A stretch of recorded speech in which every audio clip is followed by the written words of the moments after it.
नमस्कार साथियों, मैं अवनीश एक बार पुनः अपने चैनल ब्रिलियंट ब्रेन जीएस के माध्यम से जीएस के प्रश्नों की श्रृंखला को लेकर ये जीएस के प्रश्नों की श्रृंखला का दूसरा पार्ट है साथियों। इससे पहले हम एक पार्ट बना चुके हैं जिसमें मैंने 20 प्रश्नों को शामिल किया था। कुछ प्रश्नों की मैंने व्याख्या भी साथ में की थी जो परीक्षा दृष्टि से बहुत महत्वपूर्ण है और उम्मीद है यदि आप लोगों ने वीडियो देखा होगा तो पसंद भी आया होगा। वो परीक्षा के लिहाज से वो बहुत महत्वपूर्ण है, परीक्षा में काम अवश्य आएगा। अगर आप वीडियो देख लेते हो तो काफ़ी हद तक आपका रिवीजन हो जाएगा। मैंने उसी उन्हीं प्रश्नों को शामिल किया है जो या तो परीक्षा में आए हैं, कई बार आए हैं या उनके आने की प्रबल संभावना है, क्योंकि मैंने बताया था पहले वीडियो में कि ये परीक्षाओं की भरमार रहेगी 2023 में साथियों। ये समय बढ़िया है, अभी से अगर हम शुरुआत कर देंगे तो दिसंबर तक ऊपर वाले ने चाहा तो कहीं ना कहीं आपका सिलेक्शन जरूर हो जाएगा, क्यों मतलब भर की वैकेंसी विज्ञापन सब आने वाले हैं और अप्रैल से परीक्षाओं का महाकुंभ शुरू हो जाएगा। कई प्रकार की परीक्षाएं हैं, छोटी परीक्षाएं मतलब चाहे वो ग्रुप डी की हो, पुलिस भर्ती हो, बीडीओ हो, लेखपाल हो, बीओ हो, पीसीएस हो, आरओ आरओ हो, अन्य भर्तियां भी आने की प्रबल संभावना है। इसलिए लग जाइए और देखते रहिए हमारे वीडियो को। आज इसका दूसरा पार्ट है जीएस के प्रश्नों का। आइए शुरू करते हैं। वीडियो शुरू करने से पहले दो लाइनें कहना चाहूँगा आप सभी के लिए। अपनी परीक्षा को किस तरीके से हमें चकनाचूर करना है, परीक्षा को किस तरीके से बीट करना है, तो उसमें दो लाइनें कहना चाहूँगा। राह के पत्थर को चकनाचूर होना चाहिए, राह के पत्थर को चकनाचूर होना चाहिए, बार चाहे एक हो भरपूर होना चाहिए। राह के पत्थर को चकनाचूर होना चाहिए, बार चाहे एक हो भरपूर होना चाहिए। सिर्फ इतना ही कि वो हार अपनी मान ले, सिर्फ इतना ही कि वो हार अपनी मान ले। वो हमारे सामने मजबूर होना चाहिए, वो हमारे सामने मजबूर होना चाहिए। क्योंकि आइए साथियों, हमें अपनी परीक्षा को मजबूर करना है, घुटने टेकने के लिए मजबूर करना है। अगर हम तैयारी करेंगे तो ऐसी कोई परीक्षा नहीं, ऐसा कोई एग्ज़ाम नहीं, ऐसा कोई टेस्ट नहीं जो आपके कदमों में अपना सिर ना झुका दे और वो आपसे कहेगा लो अपनी अपना रिजल्ट लो और अपनी ज्वाइनिंग लो जा करके। तो इसके लिए हमें लगना पड़ेगा। आइए शुरू करते हैं 20 प्रश्नों की श्रृंखला। आज भी मैंने 20 प्रश्नों को शामिल किया है साथियों।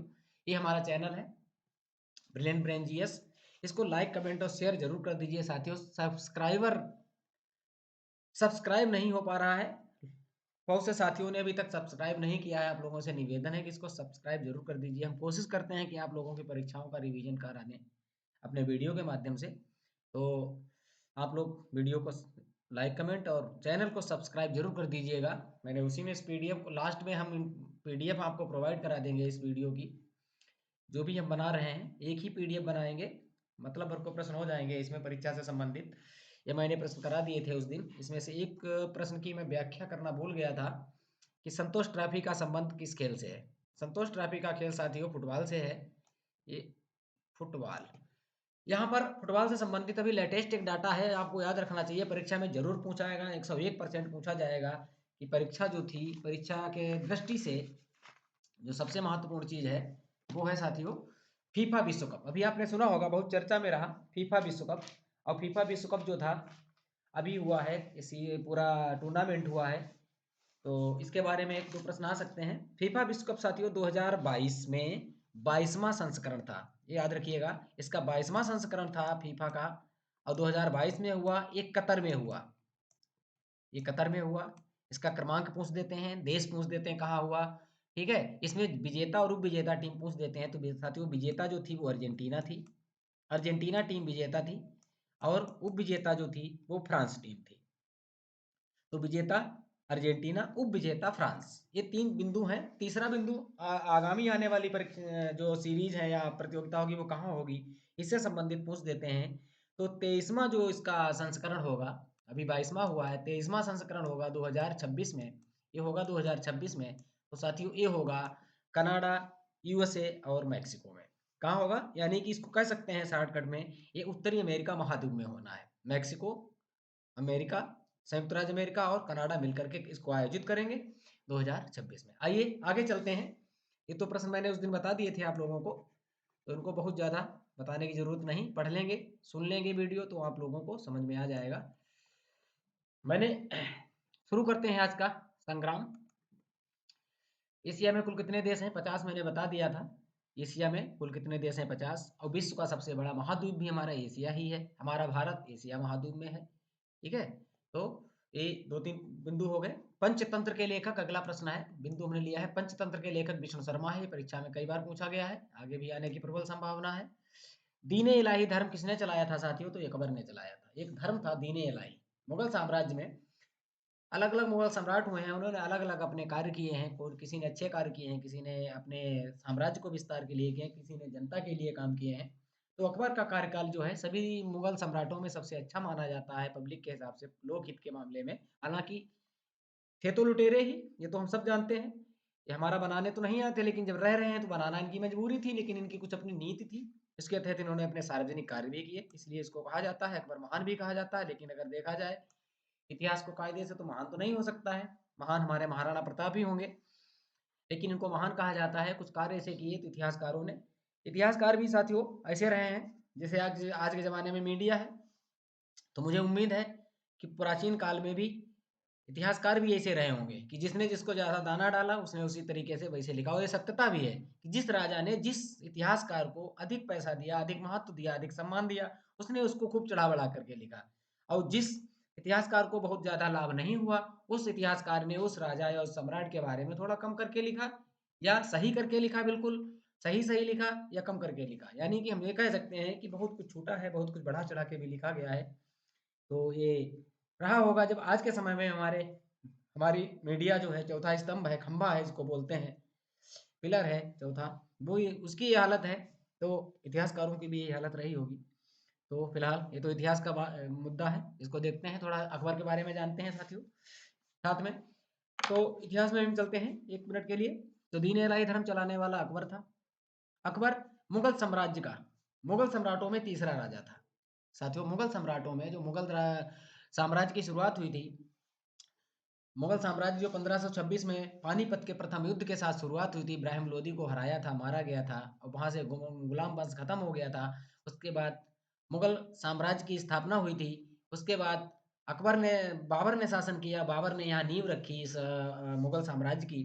और उसके बाद उसका एक बेटा हुआ है, बेटा चाह, हालांकि अन्य बेटे भी थे, लेकिन मुख्य बेटा इसका था जो हुमायूं था, बाबर का। हुमायूं ने भी शासन किया, लेकिन हुमायूं का शेरशाह सूरी से इतना भयंकर युद्ध हुआ, कई बार युद्ध हुआ, तो किसी तरीके से जान बचा करके हुमायूं इसको शेरशाह सूरी ने भगा दिया, यहाँ से देश से दोबारा भाग गया। और जाकर के इसने शरण ली थी जाकर के दूसरे देश में। वहाँ शादी होने के बाद इसके एक बेटा हुआ जिसका नाम था अकबर। ये हुमायूं का बेटा था अकबर। ठीक है, अगर उस समय इसकी किसी ने वहाँ मदद ना की होती, दूसरी देश के राजा ने मदद ना की होती और दोबारा आक्रमण ना करता हुमायूं, तो हमारी समझ से आज हम इतिहास कुछ और ही पढ़ रहे होते, मुगल साम्राज्य नहीं होता। शेरशाह सूरी ने मुगल साम्राज्य को खत्म कर दिया था शुरू होने से पहले ही, लेकिन समय और कुछ चाहता था। हुमायूं दोबारा आता है और आक्रमण करता है। शेरशाह सूरी मर चुका होता है, उसका जो शासन अन्य लोग जो कर रहे थे उसके शासन में, उसके परिवार के, उनको हरा देता है और दोबारा पुनः हमारे देश में मुगल साम्राज्य की स्थापना करता है। लेकिन ये उसका दुर्भाग्य रहा कि ये पूरी जिंदगी भागता रहा, लेकिन शासन के थोड़े दिन बाद ही उसकी मृत्यु हो जाती है। और फिर अब 15 अक्टूबर सन 1542 को अकबर का जन्म होता है उमरकोट पाकिस्तान में। और इसकी अकबर की जो मृत्यु है वो 27 अक्टूबर 1605 में हो जाती है फतेहपुर सीकरी में। फतेहपुर सीकरी में साथियों अकबर ने ही बसाया था। तो दो एक बिंदु और हैं यहाँ पे। तो पहला बाबर हुआ है सम्राटों में अगर हम देखें, दूसरा हुमायूं हुआ है, तीसरा अकबर हुआ है, चौथा जहांगीर जो था इसका अकबर का बेटा था। अकबर का बेटा शाहजहां हुआ है, जिसने लाल किला, जिसने सभी जानते हैं कि आगरा का ताजमहल बनवाया था मुमताज महल की याद में। शाहजहां का बेटा आप सभी लोग जानते हो, खूनी दरिंदा सबसे बड़ा, वो जो था औरंगजेब। ये औरंगजेब था, हुआ था। आगे की बात आगे बताएंगे। इसमें एक दो बिंदु और हैं। पानीपत का युद्ध हम देख लेते हैं कितने हुए हैं। तो साथियों पानीपत के कुल युद्ध जो है वो 3 हुए हैं।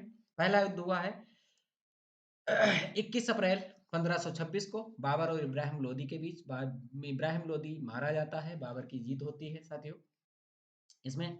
फिर तीसरा दूसरा युद्ध होता है 5 नवंबर 1556 को। ये अकबर के शासनकाल में हुआ था, लेकिन अकबर छोटा था, अकबर बच्चा था उस समय। तो इसका जो संरक्षक था वो बैरम खां था। बैरम खां से होता है, एक हिंदू राजा थे बहुत, ये दिल्ली के हेमू, जिनको हम हेमू के नाम से जानते हैं, तो इनके विरुद्ध हुआ था। लेकिन बहुत अच्छी तरीके से इन्होंने संघर्ष किया, लेकिन जीत बैरम खां की होती है यहाँ पे, यानी अकबर की होती है। और तीसरा और अंतिम युद्ध उसका जो हुआ था पानीपत का, वो हुआ था 14 जनवरी 1761 को, जो कि मराठा और अहमद शाह अब्दाली के बीच हुआ था। ये जो 1761 में हुआ था, उत्तर मुगल काल में हुआ था। मुगल बहुत कमजोर शुरू हो गई थी, कमजोरी यानी उनका पतन शुरू हो गया था। उस समय मराठा चाहते थे कि हमारा देश सुरक्षित रहे, अपना शासन वापस करना चाहते, मराठा भी कमजोर थे। इसी तरीके से उन्होंने संघर्ष किया, लेकिन हार हुई थी। और इतिहासकारों का कहना है साथियों, जो 1761 का तीसरा पानीपत का युद्ध हुआ था, ये 18वीं शताब्दी का सबसे बड़ा युद्ध था। 18वीं शताब्दी का सबसे बड़ा युद्ध था। इसमें एक दिन में मरने वालों की संख्या सर्वाधिक थी, सबसे ज्यादा लोग एक दिन में इसमें मारे गए थे। तो ये हो गया थोड़ा अकबर के बारे में। आइए चलते हैं, आगे बढ़ते हैं। तो 5 नदियों की भूमि किसको कहा जाता है साथियों? तो 5 नदियों की भूमि जो है वो पंजाब को कहा जाता है। पंजाब जो है हमारा, खूब जानते हैं, अमृतसर, गोल्डन टेम्पल यहीं पे है, ठीक है। और बर्ड मैन ऑफ इंडिया, ये प्रश्न कई बार आया है, bird man of India Salim Ali को कहा जाता है। किस नोट पर मंगलयान की फोटो होती है साथियों? तो वो 2000 के नोट पर होती है। 2000 का नोट देखिएगा पलट के, प्रश्न बन सकता है कि नए नोट हैं, पीछे क्या है, सभी नोटों को हमें ध्यान देना चाहिए। जलियांवाला हत्याकांड कब हुआ था? तो जलियांवाला बाग जो था 13 अप्रैल 1919 को बैसाखी के दिन हुआ था साथियों। यहाँ पर हमारे देश के कुछ लोग एक सभा कर रहे थे, शांतिपूर्वक सभा कर रहे थे, लेकिन अंग्रेजों ने वहाँ, इस पे जनरल डायर था, उसने उस भीड़ को अंदर बंद करके गोली चलवा दी थी। इसमें बहुत से लोग मारे गए थे। ये बहुत ही ऐतिहासिक जघन्य कांड था इतिहास का। तो इसमें काफ़ी लोग मारे गए थे। ये कहाँ हुआ था? ये भी पंजाब में हुआ था, अमृतसर में। जलियांवाला बाग अमृतसर में है, हमें ध्यान होना चाहिए, 13 अप्रैल 1919 को। भारत की सबसे ऊंची चोटी, अगला देखिए भूगोल का प्रश्न है, मैं वीडियो में भी बता चुका हूँ आप लोगों को कि भारत की सबसे ऊंची हिमालयी चोटी, देखो यहाँ पे पूछ रहा है, हिमालयी चोटी पूछ रहा है, हिमालय की। ये कंचनजंगा है, जो कि सिक्किम में है साथियों। सिक्किम एक ऐसा सा छोटा सा प्रदेश है हमारा, यहाँ ऐसे बसा हुआ है, ठीक है। इस तरीके से हम अगर आएंगे, ये चला गया बंगाल, यहाँ पर ये नेपाल शुरू हो जाता है साथियों, ठीक है। ये नेपाल है पूरा, ये चाइना है, तो ये सिक्किम है यहाँ पे। इस सिक्किम में हिमालय की चोटी कंचनजंगा है, और कंचनजंगा हिमालय की दूसरी सबसे ऊंची चोटी है। अब यहाँ पे प्रश्न होगा कि पहली कौन सी चोटी है? तो साथियों आप लोगों से एक प्रश्न है यहाँ पर, आप हमको कमेंट बॉक्स के माध्यम से बताएं कि हिमालय की सबसे ऊंची चोटी कौन सी है। दूसरी कंचनजंगा है, मैंने बता दी। पहली कौन सी चोटी है हिमालय सबसे ऊंची? और भारत की सबसे ऊंची चोटी कौन सी? अगर इस प्रकार का प्रश्न आता है तो साथियों तो होगी केटू। ये हिमालय की चोटी नहीं है, ये पार हिमालय में है, क्योंकि यहाँ पर पार हिमालय में है साथियों, यहाँ पर है, ठीक है। ये पहले से ही थी हिमालय के पहले से, लेकिन ये विश्व की दूसरी सबसे ऊंची चोटी है। यहाँ पे फैक्ट याद कर लीजिएगा, विश्व की दूसरी सबसे ऊंची चोटी है। हिमालय की सबसे ऊंची चोटी आपको बतानी है, मैंने कमेंट बॉक्स में उत्तर देना है आपको। तो केटू विश्व की सबसे दूसरी सबसे ऊंची चोटी, भारत की सबसे ऊंची चोटी, लेकिन हिमालयी चोटी कंचनजंगा है। हिमालय पर्वत में 10 चोटियां जो हैं, ऐसी चोटियां जो विश्व में सबसे ऊंची हैं, इनसे चोटी किसी भी देश में कोई ऊंची चोटी नहीं है। तो इसमें इतना ही रखते हैं भूगोल में। आइए आगे बढ़ते हैं। मुगल गार्डन कहाँ है साथियों? ये प्रश्न पूछा जा सकता है। मुगल गार्डन राष्ट्रपति भवन के अंदर न्यू दिल्ली में है। इस राष्ट्रपति भवन कहाँ स्थित है पता है? नई दिल्ली में तो है, लेकिन यहाँ भी एक पहाड़ है, कोई बता सकता है कौन सा पहाड़ है? तो साथियों जो हमारा अरावली श्रेणी है, दक्षिण भारत में, जो गुजरात से चल करके राजस्थान होते हुए दिल्ली तक आती है साथियों, दिखाई भले ना देता हो, लेकिन देखा होगा कि राष्ट्रपति भवन बहुत ऊंचे पर बसा हुआ है। क्यों? क्योंकि ये अरावली का हिस्सा है। और अरावली श्रेणी की ये जो चोटी है, यहाँ पर पार्ट है, इसे दिल्ली रिज बोलते हैं। और इसको दूसरा नाम है, देखो, रायसीना। रायसीना हिल्स इसको बोलते हैं। रायसीना हिल्स जो है उसी पे राष्ट्रपति भवन बसा हुआ है। तो यहाँ हमारा जो है उसका विस्तार है साथियों, अरावली श्रेणी का। अगला प्रश्न बढ़ते हैं। विश्व की सबसे लंबी नदी नील नदी है, जो कि अफ्रीका महाद्वीप में है। ज्यादातर प्रश्न आता है साथियों सबसे लंबी नदी, बहुत प्रश्न पूछा जाता है, तो लंबी नदी नील नदी है। ये साउथ अफ्रीका में है, वो सॉरी अफ्रीका महाद्वीप में है। विश्व की सबसे लंबी नदी है, ध्यान रखिएगा। अफ्रीका में। और एक दो चीज देखते हैं, इसमें सबसे मुख्य खास बात यह है कि हम जो 3 मुख्य रेखाएं हैं, वो चाहे मकर रेखा हो, भूमध्य रेखा और कर्क रेखा, ये तीनों रेखाएं साथियों अफ्रीका महाद्वीप को क्रॉस करती हैं। ये इकलौता ऐसा महाद्वीप है जिसमें तीनों रेखाएं पार करती हैं। ठीक है, एक तो ये बिंदु हो गया। सहारा का मरुस्थल, सहारा मरुस्थल अफ्रीका महाद्वीप में ही है, इसका सबसे बड़ा मरुस्थल है। ठीक है, तो ये बिंदु हो गए। आगे बढ़ते हैं, सहारा दक्षिण अफ्रीका महाद्वीप से संबंधित हो गए। अगला है विश्व की सबसे बड़ी नदी। अब देखो, अभी प्रश्न था सबसे लंबी नदी, अब आगे सबसे बड़ी नदी, इनमें अंतर क्या होता है, कोई बता सकता है? मैं बताता हूँ। एक होती लंबी, लंबी जो होती दूरी के हिसाब से, कितनी दूर जा रही, पानी कितना ले जा रही, इससे कोई मतलब नहीं। और लंबी, बड़ी का मतलब होता है एक तो लंबी हो गई, चली गई, और भले ही इतना ही पानी लेके जा रही है। एक हो गई बड़ी, जैसे यहाँ से चली एक है और एक इसका छोर यहाँ से, तो इसमें बड़ी कौन सी है? जाहिर सी ये वाली बड़ी हुई। बड़ी का मतलब जो जिसका जलग्रहण क्षेत्र ज्यादा होता है, जो ज्यादा जल लेकर के चलती है, ज्यादा बीज का पानी लेकर के चलती है, वो बड़ी होती है।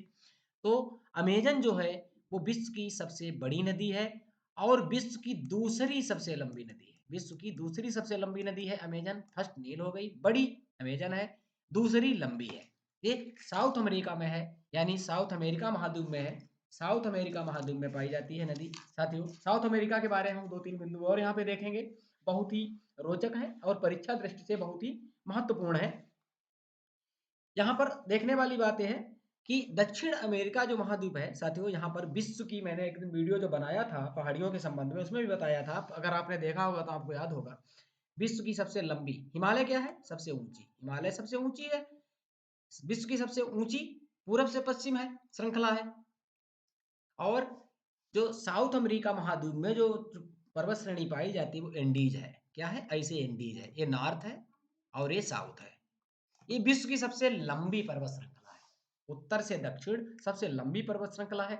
इसका जो सबसे, इसकी सबसे ऊंची चोटी साथियों जो है, इसकी एकांका गुआ है। क्या है? एकांका गुआ इसकी सबसे ऊंची पर्वत चोटी है। काहे की? एंडीज की। अमेजन नदी इसी में बहती है, एंडीज यहीं पाई जाती है, एंडीज से ही अमेजन नदी निकलती है और जाकर के एंडीज से निकलती हुई और ऐसे जाती हुई अटलांटिक महासागर में अपना जल गिराती है। किस साइड में गिराती है जल? पूरब, पूरब को आती है, पूरब को अपना जल, पश्चिम से पूरब की तरफ बहती है, अपना जल गिराती है।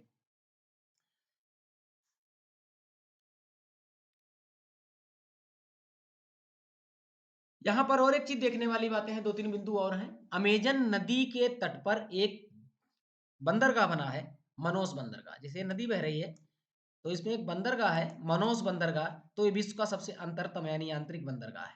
सबसे अंतरतम बंदरगाह का अगर प्रश्न आता है, मनोस कहाँ है, तो वो साउथ अमेरिका महाद्वीप में है। और किस नदी पे है? अमेजन नदी पे। इसे अगर ऐसे है तो यहाँ पे जो पोर्ट बना हुआ है वो मनोस बंदरगाह है, सबसे अंतरतम है, अंतरतम, सबसे अंतरतम। ये अमेरिका हो गया और यहाँ पर ये साउथ अमेरिका, ये यहाँ पर उत्तरी अमेरिका है। तो इसको दोनों को आपस में कौन जोड़ता है? ये दोनों अलग हैं। यहाँ पे एक पनामा जल डमरू मध्य है, इसको एक यहाँ पे पनामा नहर निकाली गई, पनामा नहर इनको दोनों को अलग करती है। पनामा, हालांकि पनामा देश जो है वो उत्तरी अमेरिका महाद्वीप में है, ये ध्यान रखने वाली बातें हैं। और साउथ अमेरिका जो महाद्वीप है वो विश्व का चौथा सबसे बड़ा महाद्वीप है। विश्व का चौथा, विश्व का कौन सा है? चौथा सबसे बड़ा महाद्वीप है। और यहाँ पर जो अमेजन वर्षा वन पाए जाते हैं, इस अमेजन घाटी में जो अमेजन नदी बह रही है, यहाँ पर अमेजन वन पाए जाते हैं। इनको विश्व का, पृथ्वी ग्रह का विश्व का फेफड़ा कहा जाता है। क्या कहा जाता है इनको? फेफड़ा कहा जाता है इनको। अमेजन वन पृथ्वी के फेफड़ा कहे जाते हैं साथियों, यह ध्यान रखने वाली बातें हैं। यहीं पर कोटोपैक्सी ज्वालामुखी पर्वत पाया जाता है जो कि पेरू में है। और सबसे ऊंचाई पर स्थित टिटिकाका झील, जो टिटिकाका झील है वो अमेरिका, साउथ अमेरिका महाद्वीप में ही पाई जाती है। तो ये मुख्य बिंदु हो गए हमारे साउथ अमेरिका से भूगोल से संबंधित। अगर इतना हम याद कर लेंगे तो परीक्षा संबंधित प्रश्न इससे ज्यादा अंदर का नहीं पूछेंगे छोटी परीक्षाओं में। आगे बढ़ते हैं, देखते हैं।